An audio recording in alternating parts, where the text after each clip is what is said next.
টানা বৃষ্টি এবং জলাবদ্ধতায় ভারতের উজানের পানিতে নোয়াখালী যে বন্যা প্লাবিত হয়েছে, এই মুহূর্তে আমরা অবস্থান করছি নোয়াখালীর বেগমগঞ্জ উপজেলার একদম শেষ দিকের কাদিরপুর ইউনিয়ন।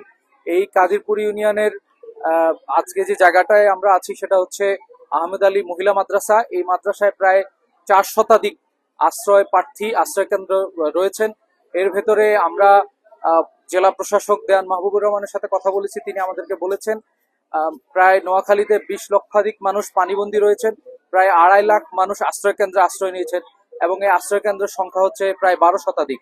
নোয়াখালী জেলাতে গত 2 দিন যাবৎ বৃষ্টি না হয় পানির পরিবেশ কিছুটা কমেছে, পানির পরিমাণ কিছুটা নামতে শুরু করেছে, তবে এই পরিমাণ খুবই কম।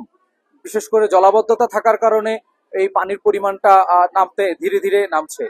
এরই ভিতরে যারা আশ্রয় কেন্দ্র রয়েছেন তাদের মধ্যে বেশিরভাগেরই বিভিন্ন ধরনের পানিবাহিত রোগ দেখা দিয়েছে। আমি এই মুহূর্তে যেই আশ্রয় কেন্দ্রটির সামনে অপেক্ষা করছি, আমার পেছনেই এখানে একটি স্বেচ্ছাসেবী সংগঠন, তারা তাদের মেডিকেল ক্যাম্প পরিচালনা করছে।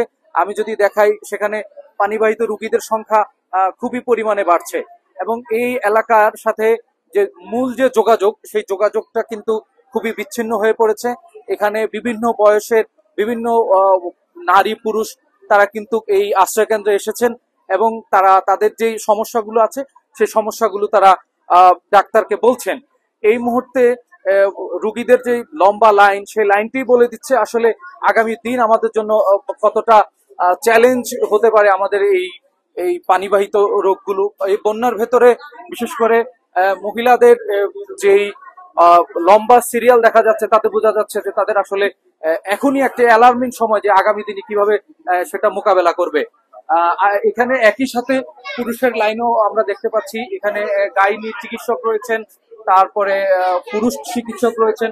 তারা বিনামূল্যে তাদের আল খায়ের ফাউন্ডেশনের পক্ষ থেকে তাদেরকে ঔষধও দিচ্ছেন, ওষুধ সরবরাহ করছেন এবং বিশেষজ্ঞ ডাক্তারের মাধ্যমে আমরা দেখতে পাচ্ছি যে তারা তাদের সেবা শুশ্রূষা করছেন। এবং এর ভেতরে আমরা যতই সময় ঘনিয়ে আসছে ততই দেখছি লাইন লম্বা হচ্ছে এবং মহিলাদের বিভিন্ন ধরনের রোগের কথা তারা এই ডাক্তারদের কাছে বলছেন এবং সেই প্রেসক্রিপশন অনুযায়ী তারা বিনামূল্যে ঔষধ সরবরাহ করছেন। আল খায়ের ফাউন্ডেশন আজকে এই মাদ্রাসাটায় সকাল থেকে অপেক্ষা করছেন। তারা প্রায় 1000 মানুষকে তারা তাদের খাবার ব্যবস্থা করেছেন।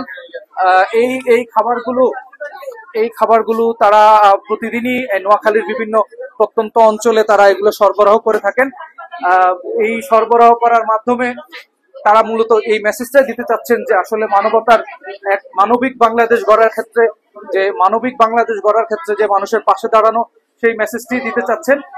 আমাদের এখানে আল খায়ের ফাউন্ডেশনের কান্ট্রি ডিরেক্টর সজীব তারেক ভাই এখানে আছেন। আমরা একটু ভাইয়ের কাছে জানতে চাইবো, আপনারা এই বন্যার ভেতরে কি কি পদক্ষেপ নিচ্ছেন এবং এই পদক্ষেপগুলো নিতে গিয়ে আপনারা আসলে বাস্তবিক অর্থে কি কি দেখছেন বন্যার ভেতরে? আসসালামু আলাইকুম। আমরা বন্যা প্রথম দিন থেকে আসলে মূলত পাড়ায় কাজ করছি। আপনার এলাকায় প্রায় 4 দিন আমরা কাজ করছি। বন্যার যে আসলে মানবিক যে অবস্থা, মানুষজন আমরা হয়তো অনেকে ড্রাই ফুড দিচ্ছি, খাবার প্যাকেট দিচ্ছি, পানি দিচ্ছি, শেল্টার দিচ্ছি। আরেকটি বড় জিনিস যেটা লাইফ সেভিং যে জিনিসটা আমরা বলি, মেডিকেল ট্রিটমেন্ট। পানি যে নেমে যাচ্ছে, মানুষজন আমরা এখন অসংখ্য রোগী আমরা পাচ্ছি। আমরা আসলে সকাল থেকে রোগী দেখতেছি, কিন্তু আসলে এখানে আমরা শেষ করতে পারতেছি না। প্রচুর রোগী এখানে, বিশেষ করে মহিলাদের অবস্থা সবচেয়ে বেশি শোচনীয়। কারণ তারা, আমরা জানি উপজেলা স্বাস্থ্য কেন্দ্র অনেকগুলো কিন্তু এখন বন্ধ পুরোপুরি ফাংশনাল করা হয়নি।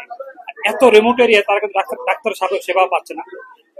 ম্যাক্সিমাম মহিলাদের, আমার মা বলতে, তাদের স্কিনের সমস্যা দেখা দিচ্ছে, এর মধ্যে গ্যাস্ট্রিকের সমস্যা, ব্যথা বেড়েছে অনেকের। কারণ একটি বন্যায় তারা দেখা গেছে আপনার ফ্লোরে থাকতে, ফ্লোরিং করতেছে, গাদাগাদি করে থাকতেছে শেল্টার। এইসব কারণে তাদের যে স্কিনের সমস্যা দেখা দিচ্ছে, গ্যাস্ট্রিকের পেট ব্যথা, বাচ্চাকে খুবই খারাপ হতো, প্রচন্ড গরম, কারেন্ট নাই। এই যে একটা মানবিক অবস্থা, এই মানবিক অবস্থাকে অ্যাড্রেস করে আমরা কিন্তু কয়েকটি স্টেপে আমরা কাজগুলো করছি।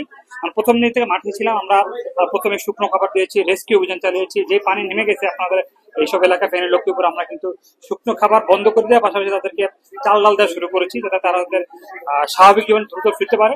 পাশাপাশি কিন্তু মেডিকেল ক্যাম্প চলছে আমাদের। আমাদের পানির সাপোর্ট সবচেয়ে বেশি, ওখানে পানি। আমরা ইতিমধ্যে শেল্টার নিয়ে কাজ করার প্ল্যান করছি, যাতে অন্তত কিছু পরিবারকে আমরা টিম পৌঁছে দিতে পারি।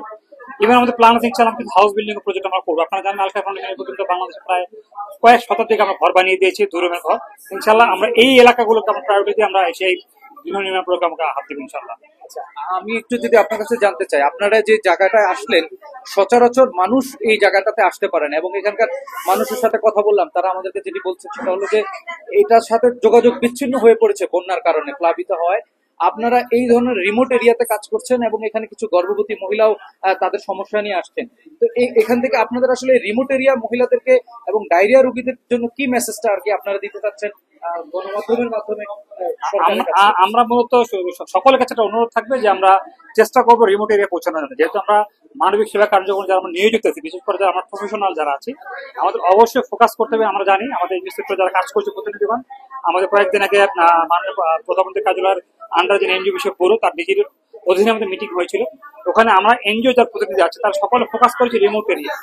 আমাদের মতো শুধু আমরা না, এনজিও যারা আছে যারা দীর্ঘদিন যারা কাজ করছে তাদের কিন্তু মূল ফোকাস কিন্তু রিমোট এরিয়াতে। আমরা রিমোট এরিয়াকে অনেক এসেছি, লজিস্টিক সাপোর্ট এইসব কারণে আসলে আসা অনেক কষ্টকর। তারপরে কিন্তু আমরা এর আগে বেগমগঞ্জ আরেকটি এলাকা আমরা গেছিলাম ফাইনি বাজার, আমরা কালকে লক্ষ্মীপুরের রামগতি এলাকায় যাবো। রিমোট এরিয়া যদি আমরা না আসি তাহলে এই মানুষগুলো কিন্তু টোটালি চিকিৎসা সেবা বঞ্চিত। শুধুমাত্র চিকিৎসা সেবা না, তারা কিন্তু কোনো কিছু পাচ্ছে না। আমরা এখানে একই সাথে খাবারের পানির ব্যবস্থা করেছি, রান্না করার খাবারের ব্যবস্থা করেছি। আমার সকলের অনুরোধ থাকবে যারা সমাজে ধনাঢ্য আছেন সকলে আমরা হাতে হাত মিলিয়ে এই প্রত্যন্ত এলাকায় যেসব এলাকায় এখনো কোনো সহায়তা পৌঁছায়নি এইসব এলাকা ফোকাস করার জন্য, এই কাজে সাপোর্ট করার জন্য কিন্তু আমাদের প্রত্যেকটি উপজেলা নির্বাহী অফিসারগণ রয়েছে। সকলকে অনুরোধ থাকবে আপনারা যে কোনো কার্যক্রম পরিচালনা করার আগে উপজেলা নির্বাহী অফিসার সাথে যোগাযোগ করবেন। তাদের কাছে এক্সাক্ট ডাটা আছে কোথায় কোন তথ্য কোন সুবিধা পৌঁছেছে কোথাও পৌঁছায়নি। আমাদের বাংলা সেনাবাহিনী নিরলসভাবে কাজ করে যাচ্ছে, তাদের সাথে যোগাযোগ করে তারাও কিন্তু আমাদেরকে সাপোর্টটা দিচ্ছে। তো সকল হাতে হাত মিলিয়ে কাজ করতে হবে, একে থেকে বারবার সবাই না যায়। এই জিনিস সবাইকে খেয়াল রাখার অনুরোধ থাকবে। ইনশাল্লাহ আমরা খুব অল্প সময়ের ভিতরে আমরা এই যে ধাক্কাটি আমরা সামনে উঠতে পারবো, এই আশা আমরা ব্যক্ত করি। আমি ওনার কথা থেকে বলতে চাই, আসলে এই যে স্মরণকালের যে ভয়াবহ দুর্যোগ নোয়াখালীর মানুষজন এটি আগে কখনো দেখেনি, এবং এই দুর্যোগে আমাদেরকে আসলে সত্যিকার অর্থে যে বার্তাটা দিতে চাচ্ছে সেটা হচ্ছে যে দুর্যোগ পরবর্তী সময় কিভাবে আমরা মোকাবেলা করব। আমরা যদি সম্মিলিত প্রচেষ্টা এটা মোকাবেলা করতে পারি তবেই কিন্তু সত্যিকার অর্থে এই দুর্যোগটাকে মোকাবেলা করা হবে, এবং আমাদের এর পরবর্তী যে মেডিকেল চিকিৎসা যে জায়গাটা সেটা কিন্তু শতভাগ নিশ্চিত করা উচিত, এবং প্রত্যন্ত অঞ্চল থেকেও যেন সেটা শতভাগ নিশ্চিত করা হয়। এই ছিল আমার কাছ থেকে নোয়াখালী জেলা থেকে সর্বশেষ।